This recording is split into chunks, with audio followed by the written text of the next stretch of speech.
Hearing none, the minutes will be adopted as presented. Do we have any reports from standing or special committees tonight?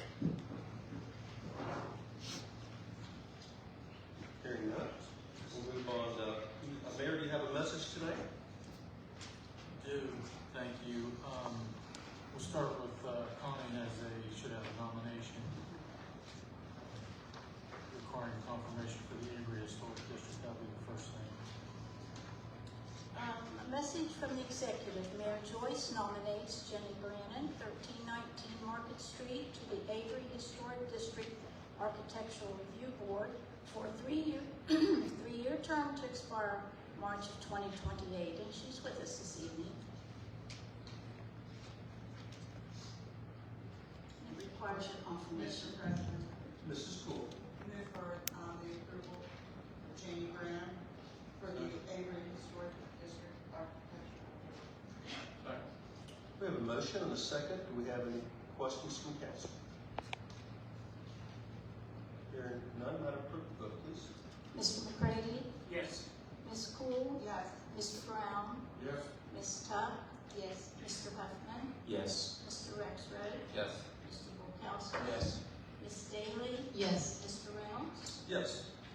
Confirmation passes. Thank you, sir. Now I'm going to ask, we should have some folks from the Arc of Mid-Ohio Valley here. Ask them to come forward. I think, don't we have some board members back there too? They will come forward as well. And Connie has a proclamation that she's going to read, and I'm going to give you guys the original while she's reading. Fair enough? Whereas National Development Disabilities Awareness Month officially began in 1987 with a proclamation from President Reagan to help bring awareness and acceptance for people with every ability. And whereas in March, we seek to raise awareness about the inclusion of people with developmental disabilities in all facets of community life, as well as awareness of the barriers that people with disabilities still sometimes face in connecting to the community in which they live. And whereas the City of Parkersburg has a commitment to being an inclusive state for all people with and without disabilities, and whereas people with a developmental disability are of all races, ethnic, educational, social, economic backgrounds, and all are valued members of society who find fulfillment living everyday lives. And whereas we value what is important to people with disabilities and their families who are striving for everyday lives no different from that of all other citizens. Anton Joyce, Mayor of the City of Parkersburg, does hereby proclaim March 2025 as Developmental Disabilities Awareness Month, and in doing so, call upon the residents, employers, schools, and community organizations around the city to observe this month with recognition of the abilities and value provided by people with disabilities in our community every day.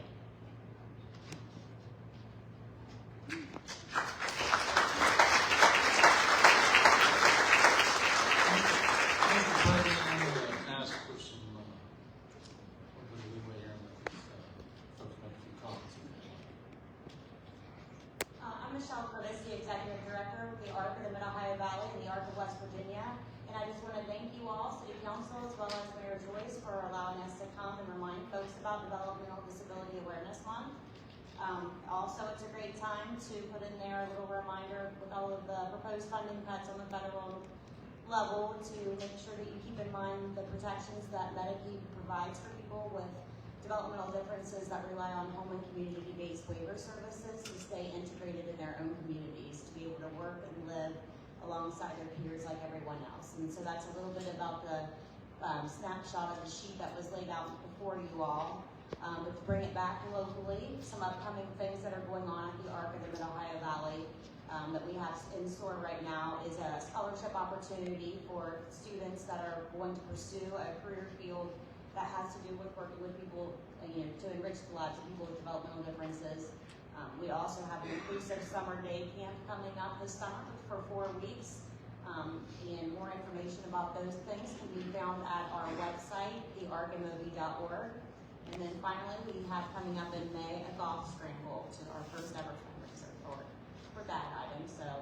that all being said, I will pass it over to our self-advocate coordinator for People First West Virginia, Morgan Spicer. Thank you all for allowing me the chance to speak tonight. Some quick facts: over 33,000 West Virginia residents have intellectual and developmental disabilities. Over 18% of working age adults with cognitive disabilities have jobs in the community. We believe in the potential of all individuals with disabilities, and their contributions to the workforce is just as profound as yours and mine. Thank you very much. Thank you.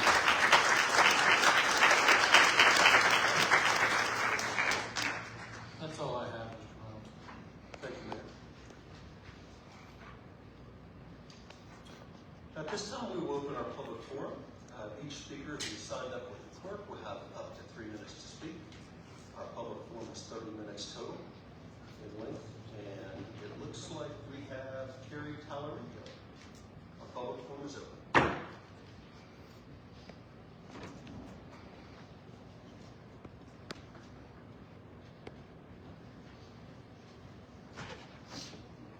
Tonight I'm going to ask you to vote no on Resolution 2.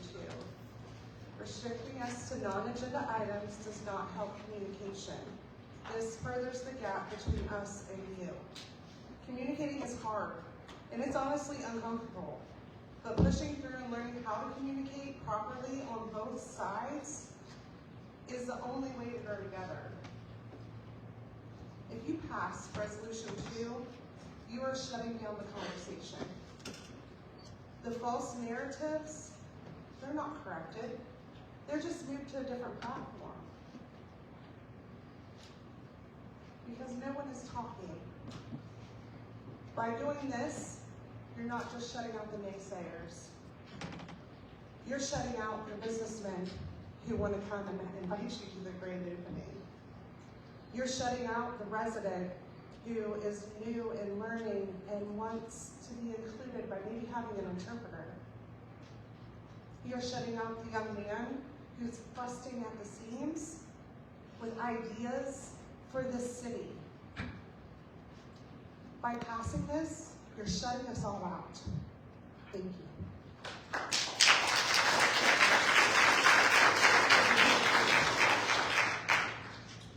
Chris Smith.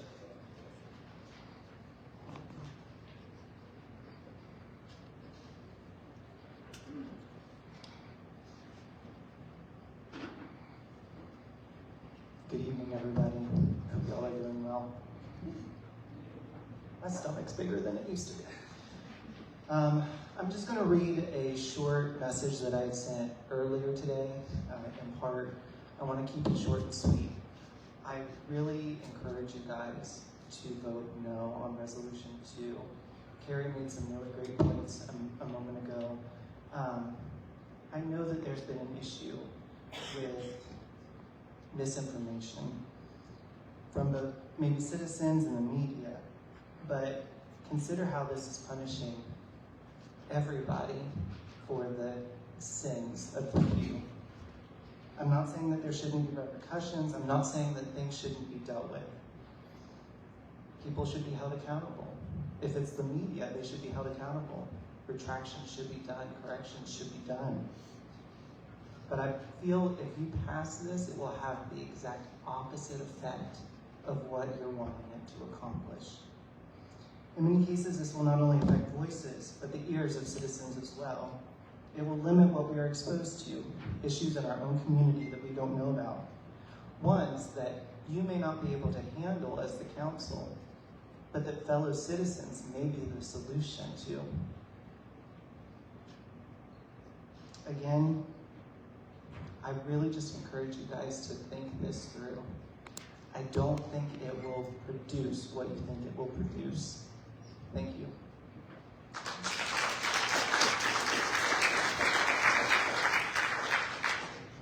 Brian King.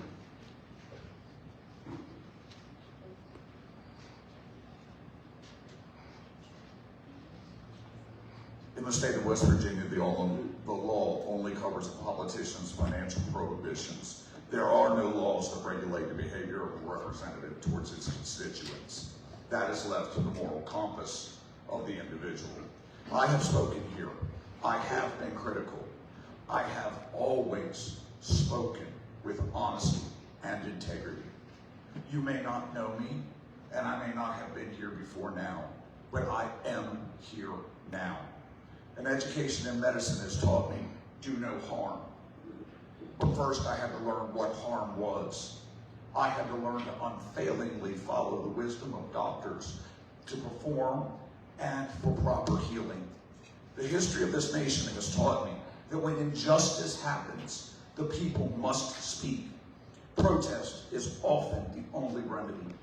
The bold actions of the people on Blair Mountain are a legacy that this state celebrates, that a people united can overcome any obstacle by the powers that want to exploit our citizens. The state of West Virginia has offered more veterans to the cause of freedom than any other state in the Union. We are a proud citizenry that values the Constitution and the Bill of Rights, that protects us and lights the lamp of liberty for the world. Business has informed me that when your customers and your stakeholders and your employees are upset, you must reconsider your leadership. This life experience forms my moral compass. I have worked hard through prayer and meditation to learn from my mistakes and to correct selfish behaviors. What is a father's legacy if he does not stand for this? What of my oath that I took to serve this nation if I do not speak out? What world will I leave to my children, to my granddaughter, if I remain silent? The council has already stripped away their own ability to address the public in this arena. Last time some of you expressed concern over hearing us and you being heard. You took a dialogue that we wanted. You took your ability to combat disinformation. Yet the executive and council took to the newspapers and referred to the people of this city as radical, divisive, liars, and even vagrants, shifting the blame of failures of a lack of leadership onto the people. Can you publicly listen to the people you serve, even if they are angry, or will you choose to mute them? Will you perpetuate a style of leadership that appears to exploit and oppress the people of this city? Or will you take a stand with the people who are advocating for progress? Mr. Hayden, that's 3 minutes.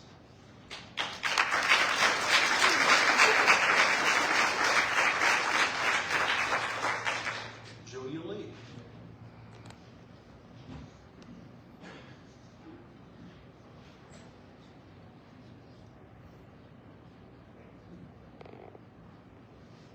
Chair Joyce, members of the City Council, good evening.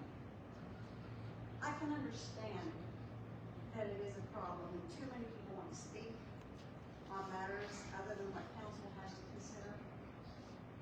But can there be a compromise? Can't you allow for a certain number of speakers who have issues that aren't on the meeting agenda without their speaking time preventing council from dealing with matters already scheduled? Could you develop a framework allowing time for it? In the past, district representatives could report issues and give updates on their districts in a part of the council meeting called council forum. But that has been done away with. So now, if I have a major issue, I have to hope that if my district representative can't resolve the problem on his or her own, the issue will eventually, hopefully, make it to the council meeting agenda.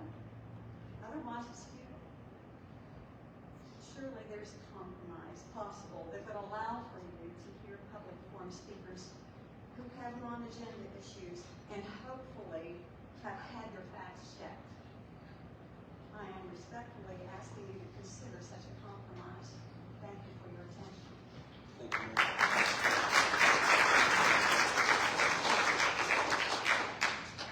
Mary Go.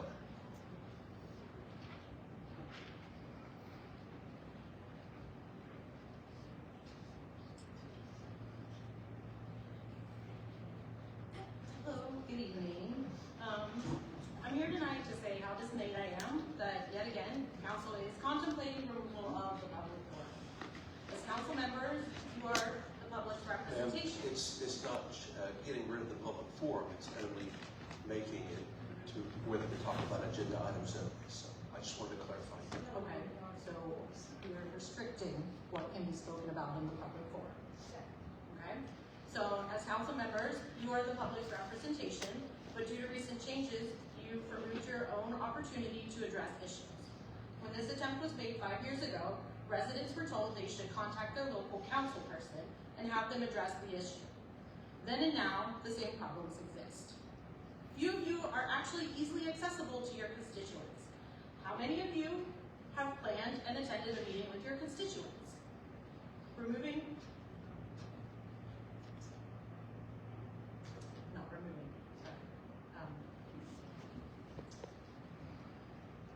eliminating some of the things we can talk about at the public forum means that contacting each of you and the mayor is the only option to address issues.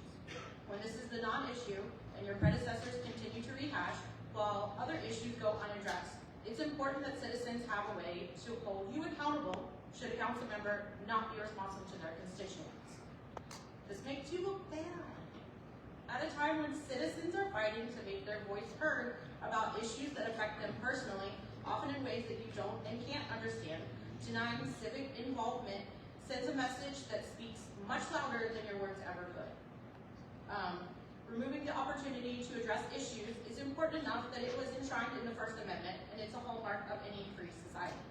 Please don't send this message to Parkersburg's residents that you don't want to encourage their participation in the civic process. Indeed, our city would be better if more citizens participated. Thank you very much.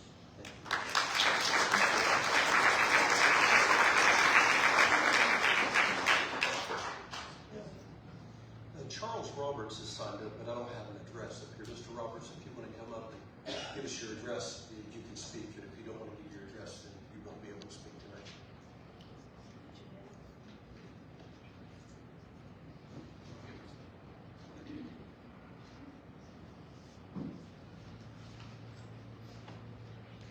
You can approach the bench and add that if you want to speak.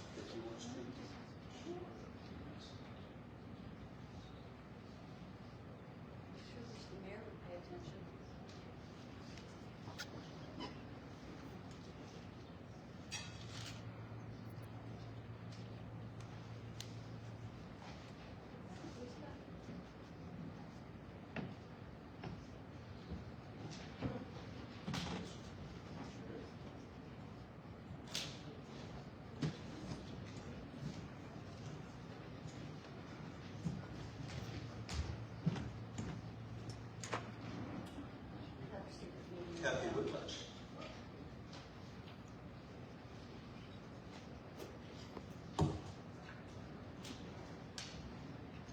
Hello, I'm here to speak on the change to public forum on the agenda. Being able to only speak on agenda items greatly limits the voice of the citizens who voted for you to represent them. By speaking during the forum, the voting people have a chance to air their concerns and also give the media the chance to report public concerns that many are unaware of and shine some light on situations which are not clear. You are elected to represent your districts. 30 minutes is very long to sit through. I've heard that the problem is that most times the speakers are complaining or upset. I worked at a car dealership, and I can tell you that the service department doesn't have people walking in and praising them. They get their car fixed. If something is wrong, the customer keeps coming back until the problem is fixed and satisfied. Customers don't usually come back and thank you for doing your job. Just like service advisors, you are here to listen and solve problems, no matter how many times they return. You have already done away with council forum, which may have been a good time to respond to misinformation. If the same concerns are brought up to council over and over again, you might consider holding a special council meeting with a specific problem where there could be a conversation and a solution. In the end, the fact is you were elected by the people, and you should not take away the voice of the people who elected you.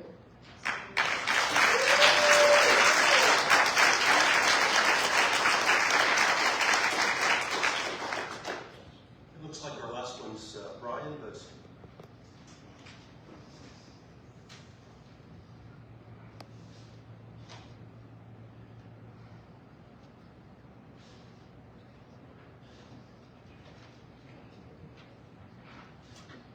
last month I came to present a FOIA request because I was asked by two people that I know. That's all I did was present the FOIA request. The next day I get a text message saying, and it was with Mike Reynolds, it was about the FOIA Mr. Benson, request. we're not gonna be calling out names of anybody. If you have a problem, something you wanna talk about, you can talk to me, but you're not gonna call out anybody on this city council. I'm calling out You're you. gonna not do it, or you're gonna be removed from this I know room. what a first-class jerk he is. You are first You class. called me You that. are. That's right. And you Now have no you're gonna right leave. to do You're gonna that. have a seat, or you're gonna be removed. You have no right to do that. Then you can be removed, and you cannot You'll come be back. hearing from my lawyer. Okay, I'll enjoy that. Okay, at this time, our public forum is closed. Point of order. No, there's not. I've already been through the whole list. I filled out a paper, put it on Connie's desk. It was number 8 in the pile. I don't have it. You have it, what happened to the bar?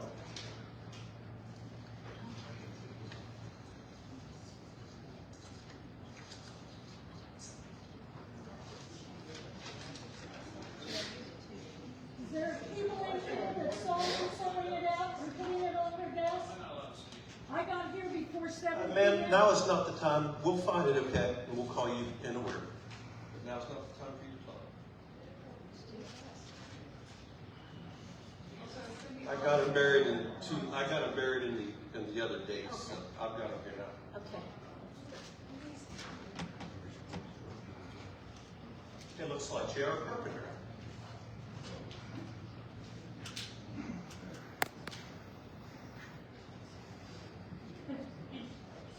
You guys all seem to think that I come up here because I enjoy it.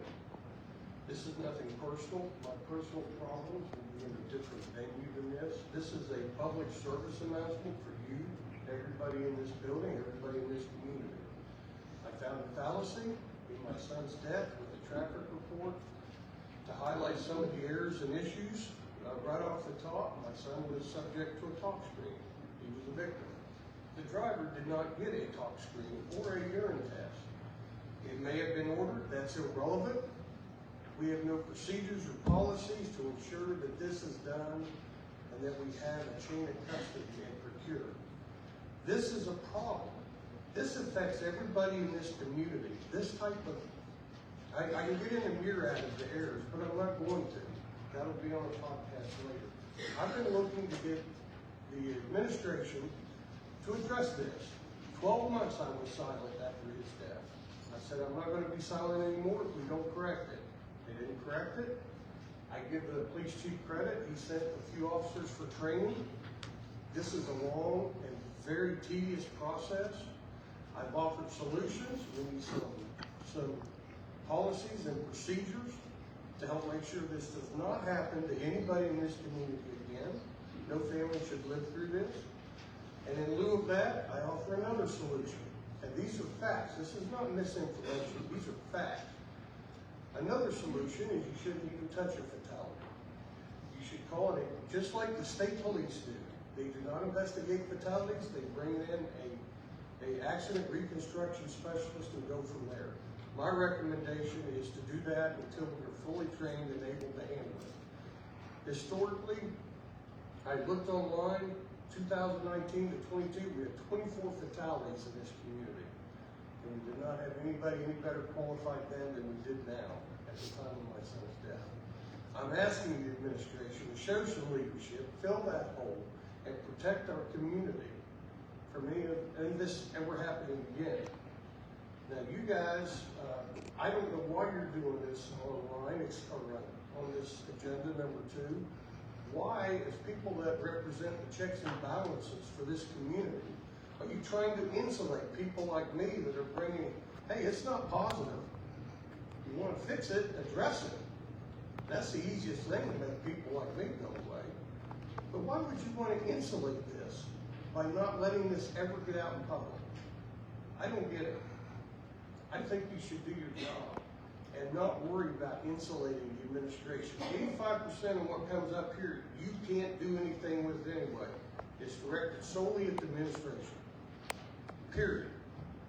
And if you you don't let them speak, no one will know. We've had a lot of good positive changes in my tenure of people coming up here and discussing the situation and becoming very positive and proactive. We jumped on it. We helped our community. Don't shut that down.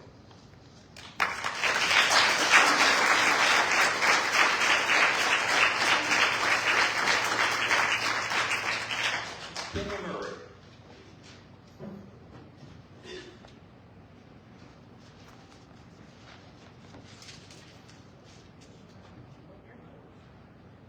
I'd like to address the council on changing the public forum again. There seems to be a disconnect between the council and the citizens that you wish to widen. You need to ask yourself why. Because folks come up here and sometimes say things that may not be correct, and I don't really know what the issue is. I have where you get offended by something someone said. If that's the case, another line of work may be needed. I would challenge you to start doing town halls in your districts, and maybe right here as a whole, you can come in as a committee as a whole. Embrace your constituents instead of trying to push them away and to silence them. The city of Parkersburg and Wood County and its citizens are going through some very difficult times, and it's only going to get worse. And you need to be prepared to hear from folks that are affected by the severe changes that are coming our way. There are now approximately 125 people that used to be employed by the Bureau, and more to come, as I understand, this week. This council and mayor need to worry about what is coming our way with the loss of good paying jobs, and what you can do to help find similar paying jobs and bring them to Parkersburg. Also, what can you do to help the people who have lost their jobs? This is what government is made for. This resolution couldn't come at a worse time. It seems as if you have no interest in what the people have to say, and what could be the worst time of their lives in this city's. Quit worrying about getting your feelings hurt. There are bigger things going on right now, right here, in our own town, and you need to step up to the challenge.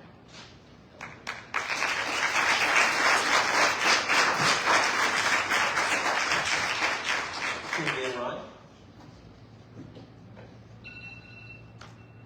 Something for each of you.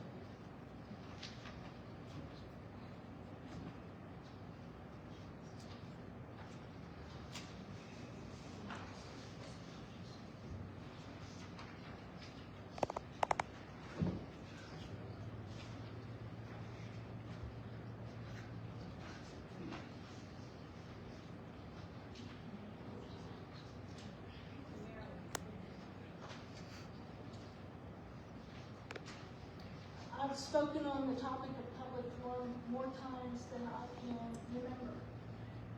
But tonight, I'm here on behalf of someone else who could not be here, but feels strongly about the issue. So I'm speaking on behalf of Sonia Ashby, who was a candidate for District 7 in the last election. She's not able to be here, but these are her words. The first time I spoke to City Council, it was on the subject of public forum. Less than a month ago, I again spoke to you on the subject of public forum. When I saw that public forum was once again on the agenda, the teacher in me felt like the constant reiteration of the issue was like a child pushing a boundary. I thought to myself, what do I have to do? Draw it in crayon? So that's what I did. This is the book. I drew it in crayon. There was once a council elected to serve the people of the city of Parkersburg. But council decided to go their own way and not give the people a voice or a say. So the people spoke out, then they spoke out again, but council kept pushing. People just couldn't win. In their zeal to silence the people they serve, they forgot that people have voices and nerve. For people in chambers must talk with respect, But in places like Facebook, who knows what to expect? Newspapers picketing, so many choices for your constituents to raise their voices. One way or another, the people will speak. They won't be timid, nor mild, nor meek.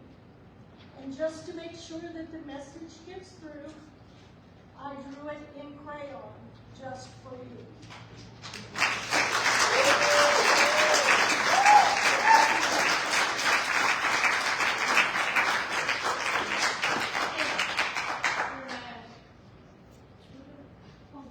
And it looks like we have time for one more. The next one is Brianna Ross.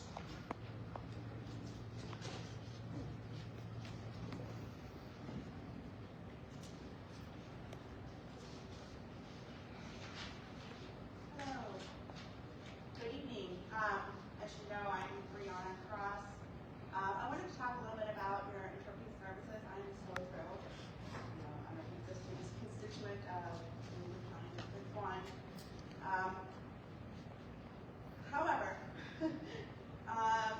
your last session that you had, I'm not sure who interpreted it, because what you guys were doing, it's been so accessible. But I just want to make you all aware of West Virginia State Bill 245, 10192-3 that was passed March 10th, 2012. It does outline the requirements of anybody who can interpret the state of West Virginia. And that individual must register with West Virginia Commission of Deaf and Hard of Hearing, and they have to have valid licensure and certification. Again, this last session you guys had was, for me, watching it was disastrous. I missed probably 80% of what was said. So I appreciate you continuing to have a qualified and certified interpreter as you do tonight, and hope that you continue to abide by, State Bill 245. Thank you very much. Thank you.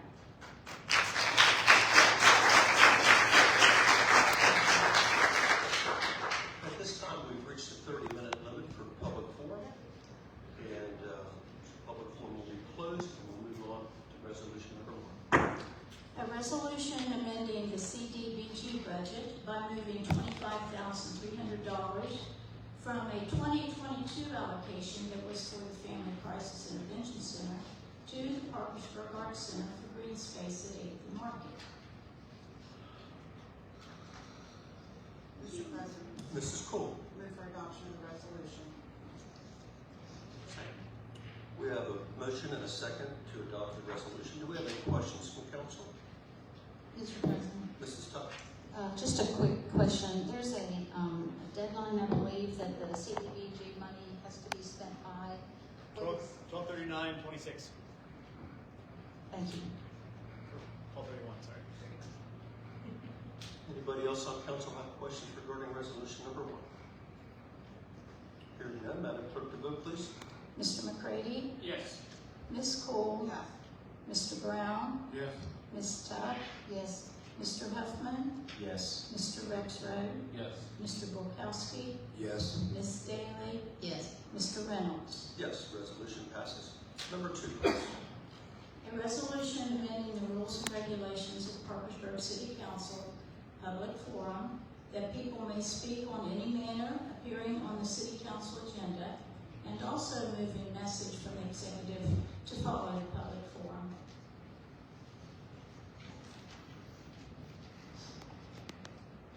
Mr. President, Mr. Brown. move to accept the resolution. Second. We have a motion and a second. Do we have any questions from council? Mr. President, Mrs. Cole. I'd like to make an amendment to this. Sure.